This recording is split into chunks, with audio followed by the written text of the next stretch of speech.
Hey guys, there are only three ways to build your voiceover business. Let's talk about it. So, the big question is this: what do voiceover artists like us who are looking to take our careers to the next level, but don't buy into the claims of needing expensive equipment and demos, start bringing in new clients? How do you follow a clear path to changing your voiceover side hustle into your full-time job and stick it to those that said you couldn't? Those are the questions, and this podcast will give you the answers. My name is Earl Hall, and welcome to In the Booth with Earl Hall, where we know how to grind and don't quit. Hey guys, and welcome into the live broadcast for In the Booth with Earl Hall. So sorry I was not able to be here with you guys on Friday. I definitely wanted to be here, but had to take care of the baby girl that got sick. So I had to go pick her up from school, but I apologize for not being here with you on Friday, but daddies never get the day off. I hope you guys have had an outstanding and amazing weekend. I have. The last time I was here, I was telling you guys that I was going to be going to a Daymond John event that was here in Milwaukee on last week, Thursday. Had a great time at that event. Actually, I signed up for Daymond John's course. If you don't know who Daymond John is, he's one of the sharks on Shark Tank. He was the creator of FUBU and a plethora of other multi-million-dollar businesses that are out here at this time. Signed up for his course. This weekend, I'm going to be starting that. Basically, it's a 6-day course where you work with his team, and I'm going to be doing that, going through what I'm doing with Earl Hall Studio, as well as Steps to Voiceover Success, my voiceover career, and the whole 9 yards to really get a firm grasp on what I should be doing that I don't know that I should be doing. And I guess it's good to learn from someone who's developed tons of $1 million businesses that are out there. It's one of the things that goes along with what I've talked about so much in regards to building your business. This is being a freelancer, being a voiceover artist, this is a business. This is not something that I believe anyone is playing with. I believe that you've got to invest in yourself. And when I say that I invest in myself, I always do. I don't expect or talk to you guys about taking courses and learning from people and me not do the same thing. Maybe you won't spend as much money as I'll spend, but there's always a way to do something. I know I put out this weekend, those of you that are members of StepsToVoiceOverSuccess.com, because a lot of the things that I've been thinking about, I made it an easier way for folks to work with me if they wanted to, and relatively cheap. And if you got the email, you should definitely take a look at that. So if you didn't get the email, it means you're not a member of StepsToVoiceOverSuccess.com, and that offer is only for those current members. And it ends on the 1st or the 31st, something like that. I think it's Wednesday that it ends. So if you are a member of Steps to Voiceover Success, you got the email. If you're not already currently in one of my programs, you got the email, I should say that. So it was a couple hundred people that got the email. So if you didn't, check your email, check your, junk folder, whatever you need to do if you want to check that out. But we're going to be talking today. So many people have a misconception about the ways to build their voiceover business. And if I were to ask, if I didn't have the title on, which I couldn't really come up with a different title than the one that I came up with, there are only 3 ways to build your voiceover business. If I would have thrown it out there, how many different ways are there to build your voiceover business? I'm sure that I would have got a plethora of answers. From unlimited to 10 to 100, there would have been a lot of different answers thrown out. But what it comes down to, there are literally only 3 different ways to build your business. And if you don't know that, one of the things that happens is that you're all over the map. There's no, you've got A over here, you've got B over here, and you're trying to, go from A to B, but you're all over the map. You're going here, it's like a squiggly line. You're going all over the place with what it is that you actually need to do in order to build your business. Now, the caveat through all of this is that, yes, it's an extreme amount of work. And I think that there's a lot of naivete, is that the correct pronunciation? Naivete from many people that start any business. I think that a lot of time people go into business not really understanding, one, that it is a business, and specifically voiceover artists. We have this tendency, and I was there with you as well. When I first began over a decade ago in voiceover, I thought that as soon as I signed up on a pay-to-play and I made a demo or whatever, I was going to be rich and I was going to be making a ton of money and things of that nature.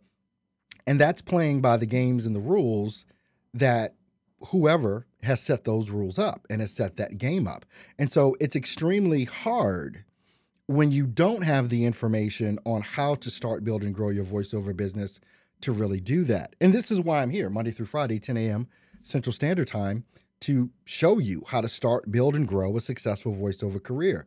If you're not a subscriber to the YouTube channel, please do that now. Go ahead, hit the like button, hit the share button, leave me a comment, subscribe, make sure that you tick the bell so that you are aware every time that I go live. You'll get instantly notified if you tick the bell. Or when I upload a brand new video, which I uploaded, I think, 2 videos on Saturday, both for the Accomplished series, the interview that I did with Evan Carmichael, which was amazing for me. And everyone that's watched it already, I've gotten some comments on that as well. Evan Carmichael, if you don't have his book, Your One Word, or the other one, I'm looking at it, The Top 10 Rules for Success. There's links in the description. You can get it at the store at stepstovoiceoversuccess.com. And then also my top 10 tips. I put out the top 10 tips every week that I have for you to start, build, and grow your voiceover business. So we do that every weekend. So if you haven't seen those videos after you watch me now, make sure that you go ahead and watch those other videos, which are on my YouTube channel. So you can check those out. And I'm sure they'll be a help as well. But all the naivete that's out there in regards to what you need to do. And there's a couple of different levels to that, because there's a naivete of just getting a microphone, just getting a interface, just learning your DAW. There's a naivete to that because people think that will just be easy. And if you want to be good at this thing, and what I've been talking about for about a year now or more, is that the home studio is going to be the future of voiceover. Having a home studio and being able to develop a client base and be able to produce quality audio is what it's going to be about from here until at least 2025, somewhere in there. This is going to be what it is that you need to dig in and learn. And it's not easy. Now, the thing that I say all the time is, even though that's not easy, it's easy to learn and find out, because all of the information that you need, I don't care what DAW you use, the information's on YouTube to learn how to use it. It's there. It's just a matter of you digging in and going on and learning how to do and process your audio the way that it needs to be processed. Of course, the biggest challenge for us all, especially when you have a home studio, is making sure that you're recording in the proper environment. You cannot be just in some sort of open room. It's got to be treated. It's got to be acoustically treated. You can do that with something as simple as a blanket, or a couple of blankets rather, around your recording space to knock out the reflections that are going to come off of the walls. Big to do. It's a big deal.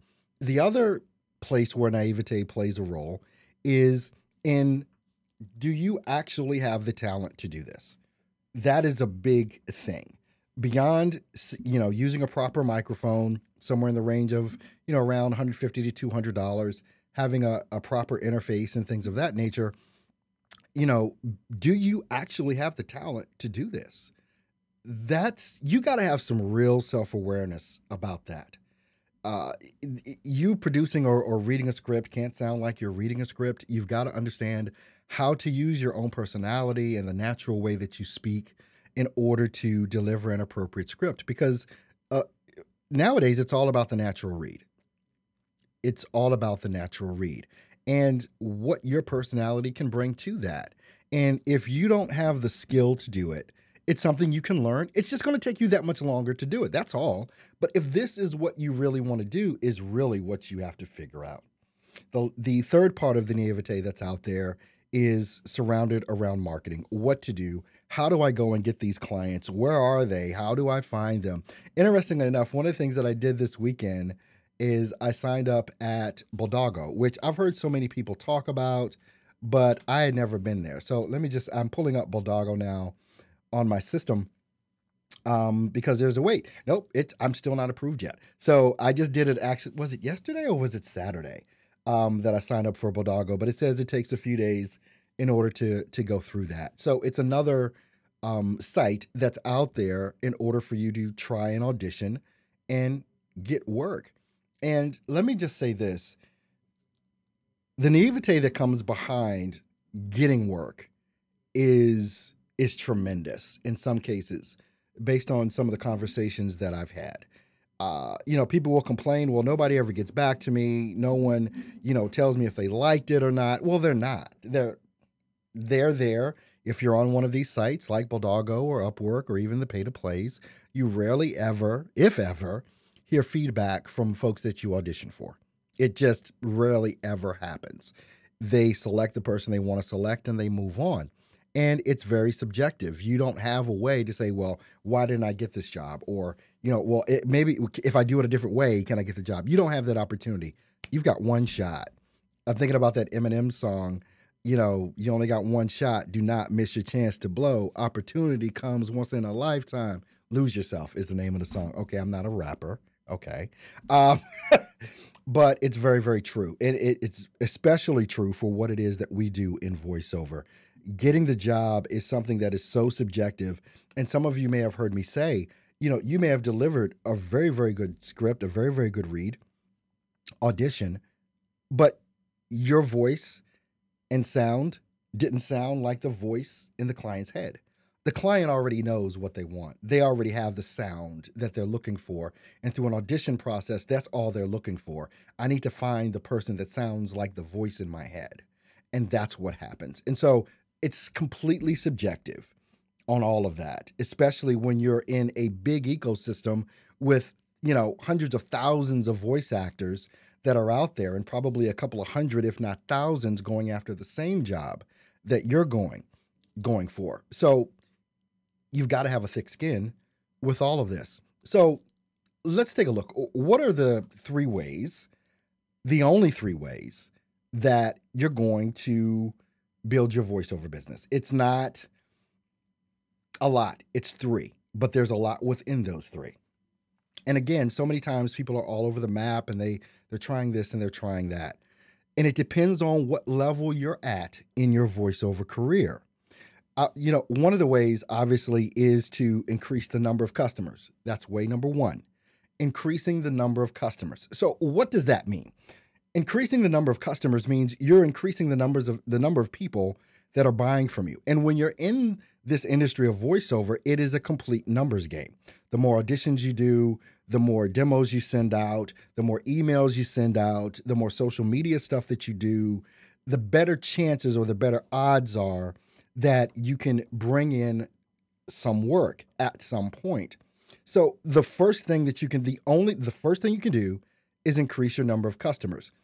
Again, the numbers game. How many emails are you sending out every day? How many auditions are you doing every day? And if you're sitting there saying, well, I've done this many auditions and I'm doing auditions all day long, okay, that's a part of the game. Sorry to tell you, it's a part of the game. And so there may be a reason why you want to audit yourself. Is my recording space appropriate? Is the microphone I'm using appropriate? Do I have the talent? If you're sending out audition after audition and being requested to send in auditions, or you're doing auditions on different freelance sites, but you're not getting work, there's something that's wrong in that process. There's something that's wrong there. The biggest one being your talent. Do you have the talent to do this? Or do you need more work on that? Do you need more coaching in that arena? Is your recording space appropriate? Are you sending in recordings that sound appropriate to the ears of the hearer? In many cases, you're going to be heard by production engineers. You're obviously going to be heard by the clientele that's in charge of promoting the product or service that they're doing, that they are putting out auditions for a commercial, things of that nature. So you've got to audit yourself on those couple of things. If you're not getting the work, it's your fault. Let's start there. It's your fault, and you got to figure that piece out. Your recording space, your equipment, your understanding of your DAW. Do you have the talent? That's what you have to do. So the number one way to increase to build your business is you've got to increase your customer count. The second part of this, and I love this part, increase your prices. If you're at a point in your career where you're getting work, but you're still not making enough money, maybe it's time to increase your prices.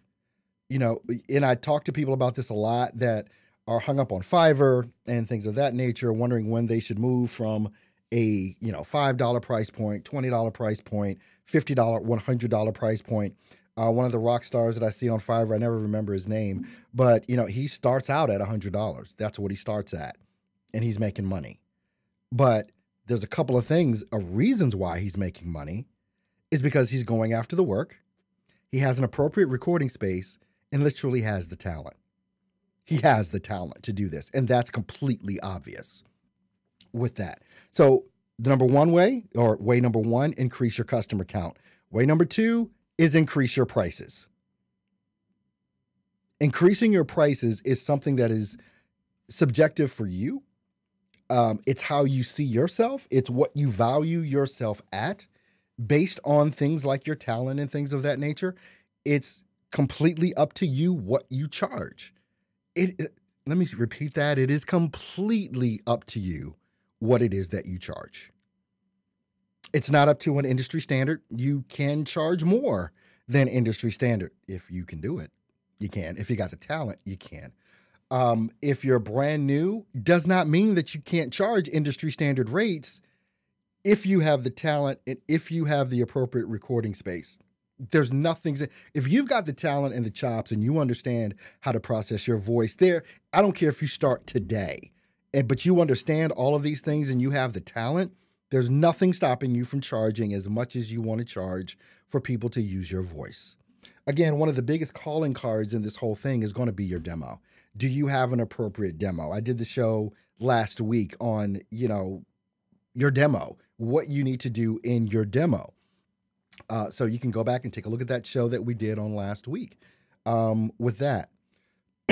Now, let me take a look at before I go into way number 3, which is the final way, which is a good way. Let's take a look at some of the comments that are coming in. Good morning, everyone that's coming in. Mage Pro, as always. John, Justin, Lazarus, Ben Wake, how you doing, buddy? Sam, Lenny, Mina, Andrea, good morning. Mage always has the first question. There are so many myths that used to be set in stone, and now those stones are being pulverized. Keeping up is the key, and knowing your stuff is what pays. Earl is a great way to get there, right? I think so. I've got some information that's probably valuable. Let's see, Mage. How do you know what the voices in the client's head sounds like? Laugh out. You don't. You don't. It's no different for us than for like people that may be on Broadway or going for different types of movie roles and things of that nature. The writer or the producer has in their mind kind of the type of person that they want to use. Obviously, if we're talking big budget films, they know the actor that they want to play in a role. But actors face this as well as voice actors. We face this all the time because we're just going in for an audition. That's it, an audition. And there's no way to know what that person is looking for. You have, which sometimes it's funny to me, people that put, things out and they want people to come audition for it. They'll try and give you some sort of description on the type of voice and whether it's happy or funny or something like that. And so we try and produce what we think they mean by that. But unless you get the job, you never really know. Because even if you win the audition and you are told to go into a booth or you're having a directed session with a particular client, they're going to direct you in a way to get you to bring out what it is that they want. I do this when I help people produce their demos at Earl Hall Studio. We have a script, and I'm trying to bring out to you what I think that script should sound like in the best possible light, using the talents that you have and your own personality and emotions and things of that nature. That's what a good director will do. He'll try and bring those things out of you, and sometimes that's not an easy thing to do. Andrea, there was the only Eminem song I clicked into. Yeah, laugh out loud. Mage Pro. Sometimes it helps to have someone you trust, a professional either in VO or a good friend, client friend, to listen to your auditions before you send them out. Sometimes that extra ear is what it takes. It can be. It's going to slow your process up, but it may be what you need. You may need your process slowed up if you're not getting work. Again, you've heard me say as well, done is better than perfect in a lot of instances because we can't know what that voice is in that person's head. The only thing you can do is your best. That's it. Spending 20 minutes on one audition for a 30-second spot, I think is pushing it. You've got to get to a point where you can do maybe 5 to 10 auditions a day and let them go. You'll get better at doing it. You're not going to be perfect on your first couple of tries, but the more auditions you do, the better you get at auditioning. So it's kind of a chicken and egg type of thing. I can't get more jobs, but I need to do more auditions. If I do more auditions, I may get more jobs. It's like, what comes first? So the practice in a lot of this is what many folks need as well. Where can I buy some talent? Haha. Let's see. Mina was laughing at Justin. Mage, I got a gig doing all of the particular author's books after only doing 3 auditions. That's lucky. Yeah, but also, too, because people get comfortable working with a certain person.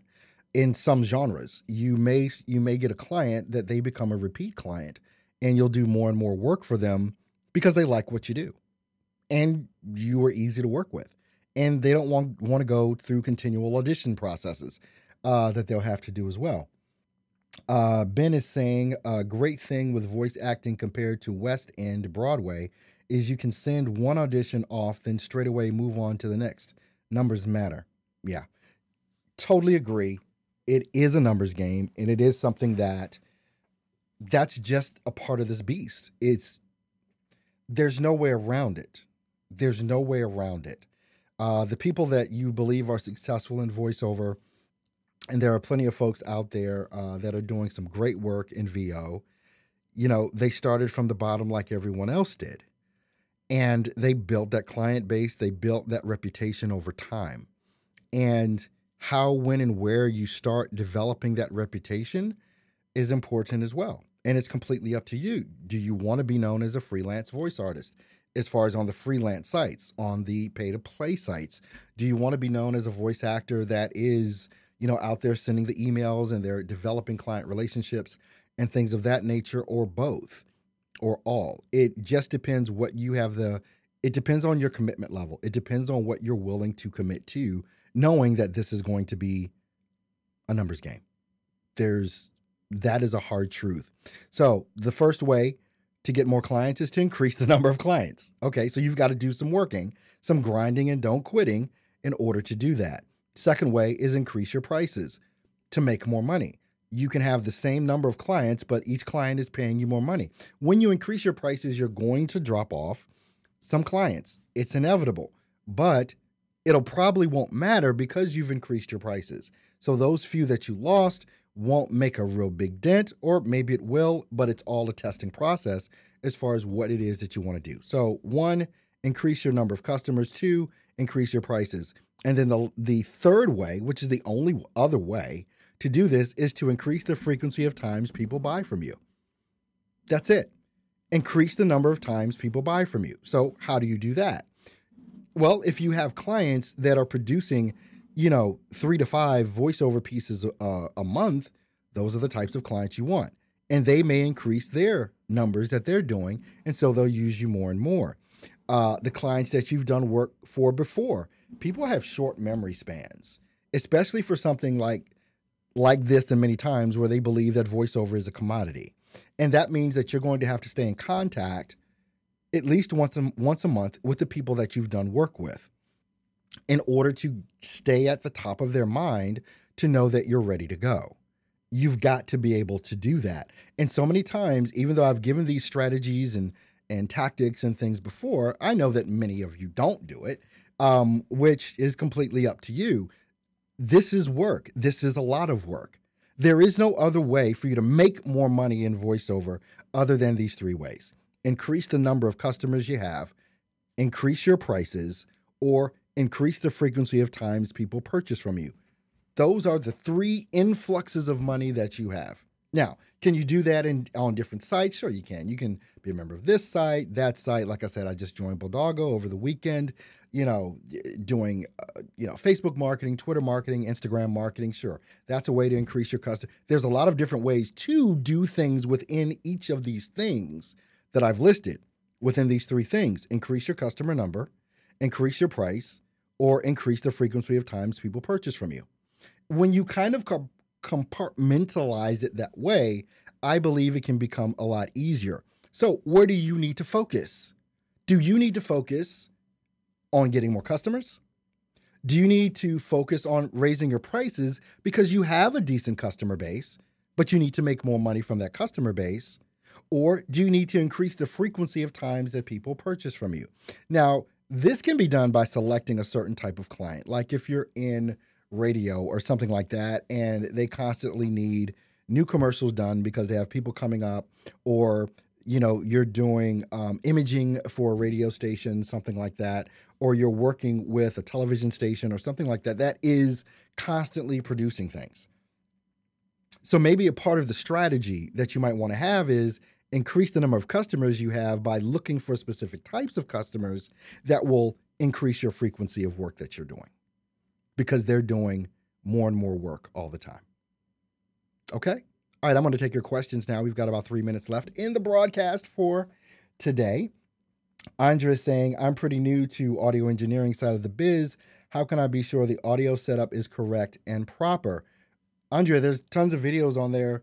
I've got tons of videos on my YouTube channel about that and on at Steps to Voiceover Success.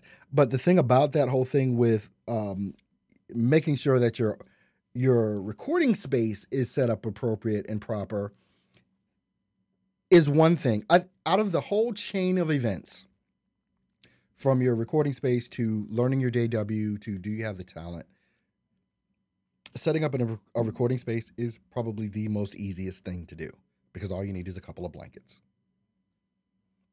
You don't have a proper studio or whatever, but believe me, setting up some, and I say blankets, comforters. I used comforters.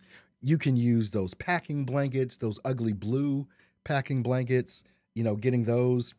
It's just a matter of creating a dead space where your voice cannot bounce off of hard surfaces. That's it.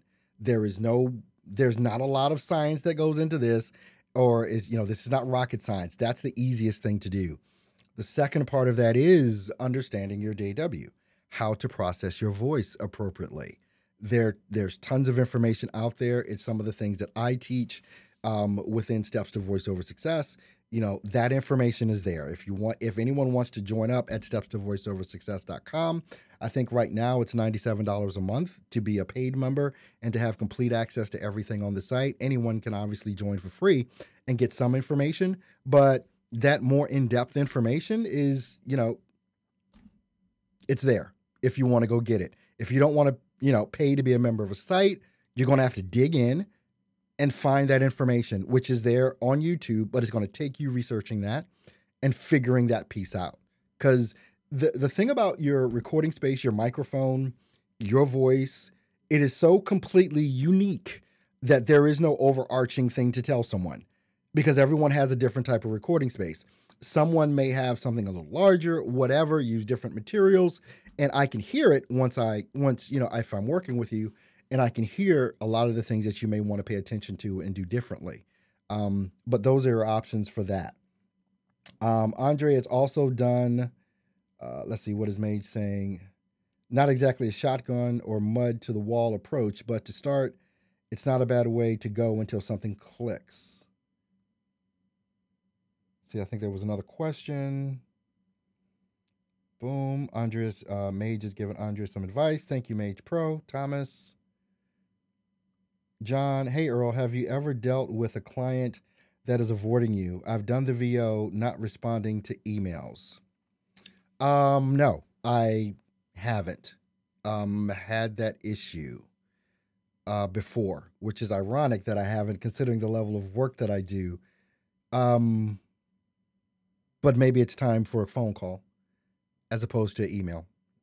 Maybe it's time for the phone to ring on that person. Where's my money? That's an important thing. Where's my money? And that also goes into the approach of how you select your clients. I think all of us will get a gut feeling on certain things. And if you have that gut feeling that a client may be difficult, you may want to follow your gut. There's always ways to deliver a product to a client that is not complete until they pay you. You could have a, what do they call it? A watermark in your audio. You can deliver everything up to the last couple of seconds, like the last 5 seconds is cut off. And you say, as soon as payment is made, you'll get the complete. But with most of the work that I do, I don't get paid for 2 weeks to up to 2 months just because of accounting stuff that happens in different businesses. Whenever I get work from one of my agents, I always know it's going to be 6 to 8 weeks out before I get paid. When I do work with a client directly, it is, sometimes I've asked for half up front. It's all about my gut and what I feel. Sometimes, which is most of the time, I just let them, I send them an invoice, they get the invoice and they pay it, within 30 days. My invoices all say due on receipt. When I send out an invoice, it's due on receipt. But that's a part of the business that we're in. Collections, you're a freelancer, you're working on your own, you're your collections department. You got to figure that piece out. All right. Okay. Gut feeling is so true. This is Voices by Storm. Listen to your spidey senses. Absolutely. All right. Well, I hope this has been helpful for you guys today. I'll be back here for you tomorrow, unless another one of my kids gets sick, I guess, or something like that. But one of the things that you want to make sure that you do is do something every day, every single day, that is going to propel you forward. If you're not doing something every single day to propel you forward, you're not following a plan. You have no strategy. You're just out here willy-nilly. If it's marketing that you need help with, you need to get it. If it's using your JW you need help with, you need to get that help. If it's discovering whether you have the talent or not, you need someone that's going to tell you up front, either you got it or you don't.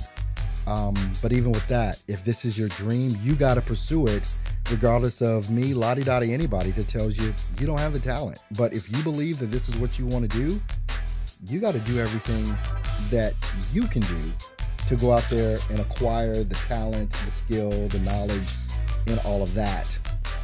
It's completely up to you. 3 ways: increase the number of customers, increase your price, increase the frequency of times that people purchase from you. Hey guys, thanks for watching me today. If you have not subscribed to the channel, please do that now. And give me a like, a thumbs up, something, or whatever.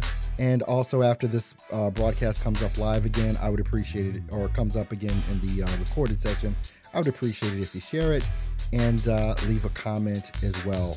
And in the comments, after we go off, not in the chat, but in the comments, tell me, what is it that you're struggling with most right now?